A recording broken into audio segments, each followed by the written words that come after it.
네, 한국 정치를 풀어내는 토론 사이다. 여기도 중계석 시간입니다. 여기도 정치 상황을 누구보다 명쾌하게 풀어주실 두 분 함께합니다. 더불어민주당의 설훈 의원 나오셨습니다. 네, 반갑습니다. 설훈입니다. 네, 국민의힘의 홍문표 의원 나오셨습니다. 네, 반갑습니다. 홍문표입니다. 네, 미국 대선은 이제 투표는 끝났는데 개표 지금 아직까지 계속되고 있습니다.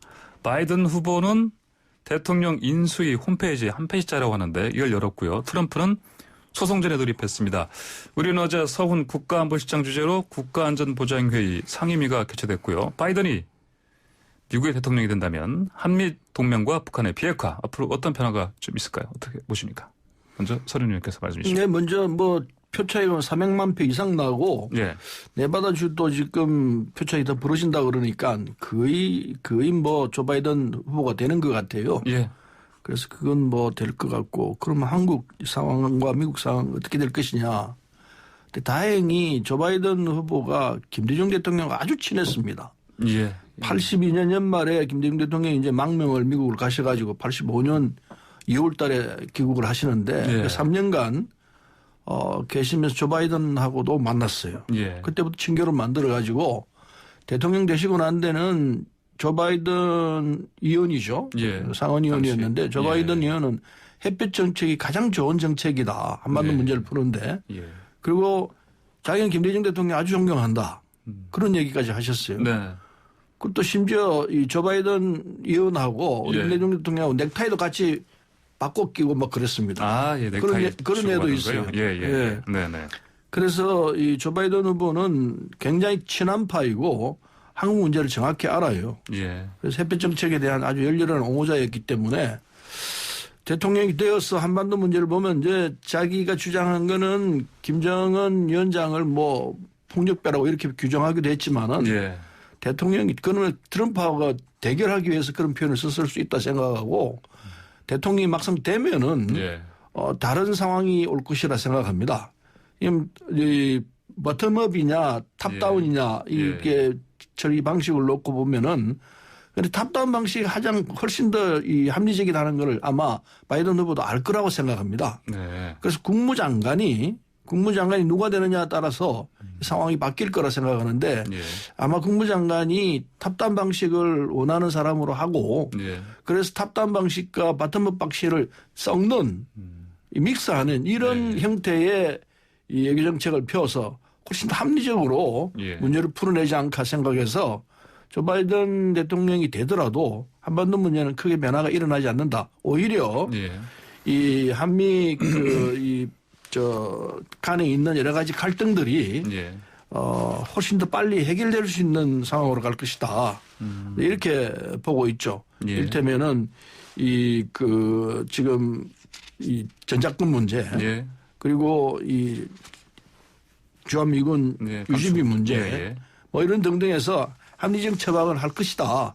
이렇게 보는 것이 맞는 판단 아닌가 생각을 하고 있습니다. 예. 바이든이 만약에 대통령이 된다면은 이제 톱다운과 바텀업 방식이 적절히 섞일 거라 보죠. 섞일 거라. 예. 그리고 아마 이제 김대중 예. 대통령이 아주 좋아하실 것 같아요. 예, 알겠습니다.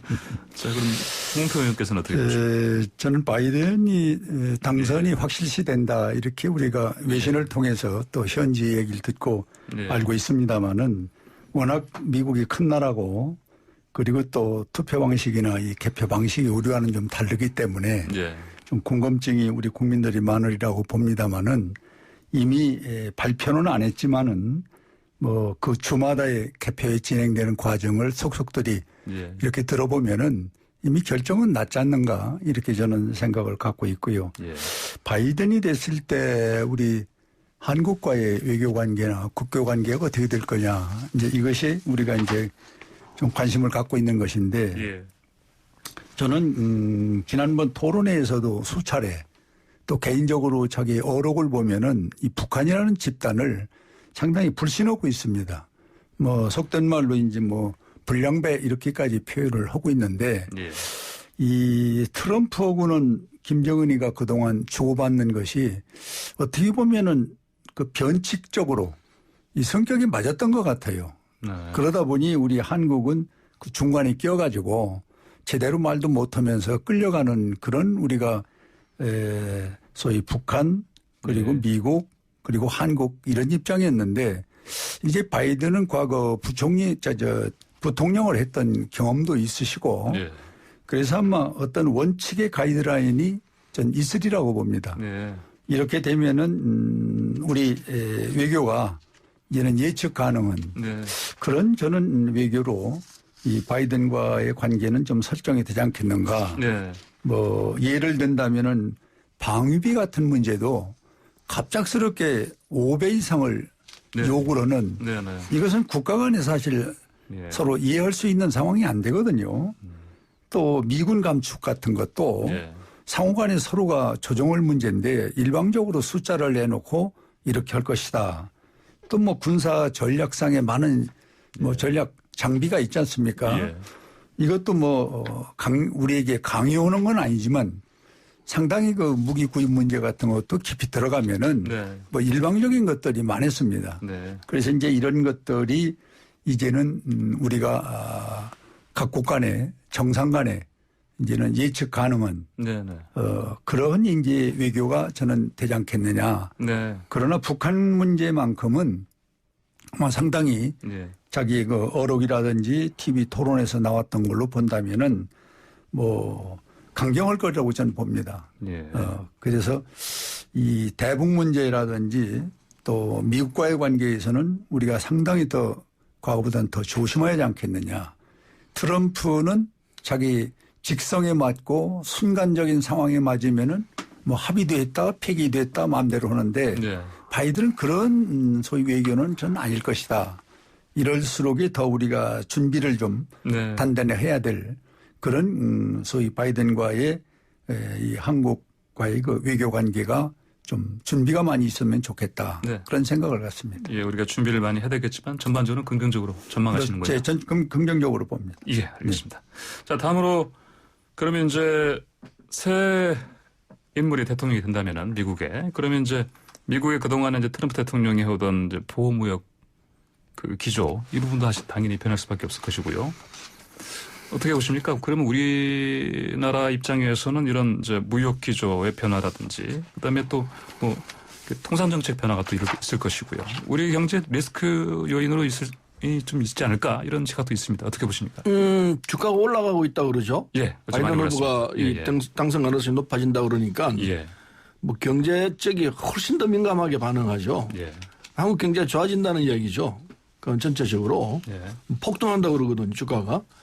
그래서 우리 경제는 손해볼 것 같지는 않아요. 그동안에 미국이 뭐 특히 트럼프가 그냥 중국과의 관계에서 거의 뭐 전쟁하듯이 지금 그렇게 갔는데 예. 물론 미중은 기본적으로 세계 패권을 놓고 다투고 있는 관계이기 때문에 예. 뭐 궁극적으로 좋아질 가능성은 별로 안 보입니다. 네. 그러나 트럼프류의 거의 뭐 폭발적인 이런 대결은 보이지 않을 거라 생각하고 예. 중국도 지금 흐름이 보면은 바이든에 대해서 약간 우호적인 흐름으로 바뀌고 있다 그러거든요. 예. 바이든이 될 것 같으니까 예. 그건 미중 간의 갈등이 좀 더 순화될 것이다. 따라서 그게 경제 쪽으로 오면은 예. 미중 간의 경제적 대결도 좀 부드러워질 거 아니냐. 예. 우리 입장에서는 미국과 중국이 다툼으로 해가지고 우리가 가장 피해를 입을 수 있는 이런 구조적인 이 틀이 있는데 예. 근데 이제 바이든 대통령이 되면은 미중 간의 관계가 좀 더 부드러워질 것이다. 예. 따라서 우리도 그 틈바구니에서 숨 쉴 수 있는 여력이 많아질 터이고 예. 그럼 결국은 경제적 여유가 생길 수 있다. 이런 구도가 되기 때문에 경제하는 사람들은 이건 우리한테 플러스다. 이렇게 예. 보고 있다고 봐야 되니까 네, 네. 결코 나쁘지 않을 거라고 생각합니다. 네. 전체적인 흐름에서 볼 때. 전체적인 흐름에서는 좋을 것이다. 이렇게 예. 보시는 것이군요. 예. 부모님께서 저도 이 무역 부분에 대해서는 우리 서른 최고위원과 비슷한 생각을 갖고 있는데요. 예. 이 바이든은 외교관 아닙니까? 네. 그리고 트럼프는 지금까지 부동산 쪽에 네. 그 투자를 한다든지 네. 투기 쪽에 이런 그 사고를 가진 분이어서 네. 들쑥날쑥했고 예측 불가능했는데 네. 아마 이 경직됐었던 지금까지 통상 외교가 이제는 저는 정상적으로 네. 서서히 자리를 잡을 것이다. 그렇다면 여기에 대한 준비를 예. 우리가 어떻게 하느냐는 것이 문제입니다. 그래서 저는 우리나라도 외교의 채널이 있고 또 정상적인 통상을 하기 위해서 많은 우리가 기구가 있는데 예. 이것을 좀 재정비해서 이 바이든이 가고 있는 방향과 그리고 예측을 우리가 사전에 준비를 해서 예. 좀 차질이 없겠거니 해 나가는 것이 저는 우리가 준비하는 것이 어떻게 하느냐가 저는 상당히 미국 외교관에 남아있는 숙제라고 보는데 이번은 동맹이라는 부분을 많이 쓰었거든요. 예. 이게 중요합니다. 동맹은 서로 주고받았을 때 동맹의 채널이 강화되는 것인데 예. 아마 제가 볼 때는 이 경제 부분도 그렇게 일방적인 경제 통상보다는 예. 주고받는 상호간에 이런 방향의 바탕을 깔고 한다면은 결코 이번에 무역 관계도 지금까지는 좀 우리가 경직됐지만은 예. 앞으로는 조금은 그래도 점진적으로 이거보다는 나은 이런 소위 경제 기조 또는 보호무역으로 갈 수 있지 않겠냐. 예. 이런 견해를 가져봅니다. 예, 지금 아까 제가 출발사 좀 시작할 때 강경화 외교장관이 곧 미국으로 가지 않습니까? 네, 갑니다. 예, 예. 또 민주당에서는 또 한반도 TF가 또 16일부터 20일 사이 갑니다. 예. 또 방문하죠. 자, 이 행보가 지금 시점에서 적절한가, 합리적인가 어떻게 볼 수 있겠습니까? 아주 합리적이라고 보죠. 예. 지금 가서 얘기를 해야 합니다. 강경화 장관이 가는 거는 야당 측에서는 지금 정권력 교체인데 필요하냐 그러는데 이럴 대로 가가지고 우리가 갖고 있는 입장을 설명하고 그리고 우위를 점할 우위라는 표현이 적절하지 않을지 모르겠습니다만은 상황을 설명하는 적극적 자세를 가져야 합니다. 그런 입장에서 우리 당의 지금 이 한반도 태스크포스 팀이 출발을 하거든요. 네. TF팀이 출발을 하는데 김한정 의원, 송영길 의원 이렇게 네 분인가만 갈 겁니다. 예. 가서 우리가 처해 있는 상황을 설명하고 한반도 문제를 푸는 데는 탑다운 방식이 가장 적합하다. 예. 그것은 일테면은 저쪽이 북한이 갖고 있는 상황을 생각할 때 김정은 위원장이 결정하는 구도인데 그 실무진이 나와야 소용이 없다. 따라서 미국의 바이든 대통령이나 국무장관이 직접 김정은 위원장을 만나서 이 결정을 해내는 그런 틀이어야 이 한반도 문제가 풀리지. 실무진에 맡겨가지고는 부재하세월이다. 그걸 정확히 인식을 시켜야 한다고 봅니다. 그래서 다행히 아까도 말씀드렸습니다만 미국 국무장관이 그 한반도 문제를 푸는 방법에 있어서 바텀업 방식이 죄송합니다. 탑다운 방식이 가장 합리적인 방법이겠구나 라는 걸 이해하고 그쪽으로 가도록 우리가 유도를 해낼 수 있는 이런 이야기를 해야 합니다. 한반도 문제는 미국보다 사실은 우리가 훨씬 더 잘하고 자세하게 알고 있습니다. 우리끼리 훨씬 더 정확해요. 미국 사람들보다 우리가 훨씬 더 많이 알고 있습니다. 당연한 거 아니겠습니까? 근데 그걸 정확히 전달을 하고 그리고 그걸 우리가 이끌어낼 수 있도록 돼야 한다고 봅니다. 그건 김대중 대통령이 제일 잘하셨어요. 부시 대통령도 김대중 대통령이 이끌어냈습니다. 그래서 2000년 6.15 선언을 할 수 있었던 거거든요.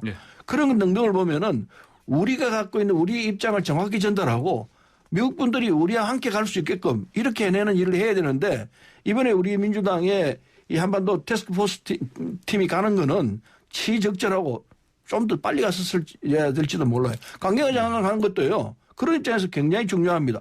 양쪽에 다 길이 있어요. 민주당이 훨씬 더 많은 이 루트를 가지고 있습니다. 우리가. 네, 알겠습니다. 저는 그 강경화 장관은 조금 조심스러운 행보를 해야 하는 것이 좋다. 그것은 지금 가서 누구를 만납니까?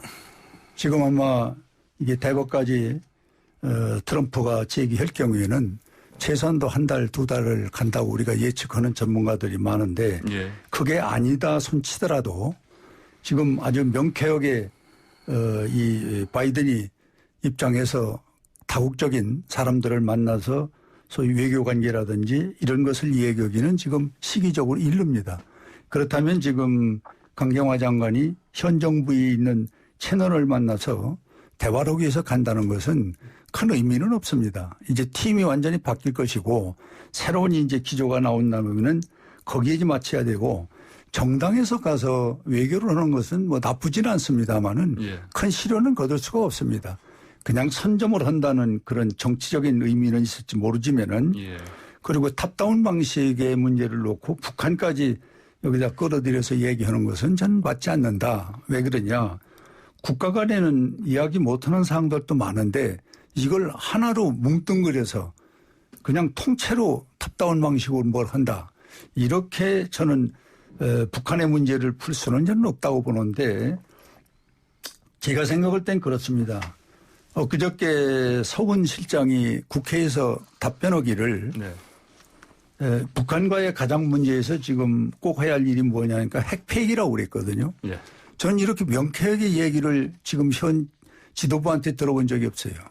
대부분이 이 북한과 핵폐기 문제 나오면은 애둘러 가지고 평화 문제를 얘기를 합니다. 핵 얘기는 뒤로 가고. 그러니까 진실이 안 나왔던 거예요. 그래서 나는 이 서훈 실장이 핵폐기다. 예. 딱 떨어지게 얘기를 하면은 나는 이런 기조라고 그러면은 이 소위 미국과의 네. 이 바이든과의 정부에서 북한은 분명히 이 문제를 서로가 삼각관계로 노리고 있기 때문에 예. 북한도 이 분명히 서훈 실장이 핵폐기 또 미국의 바이든도 핵폐기 이렇다면은 전 이 문제가 상당히 쉽게 접근할 수도 있다.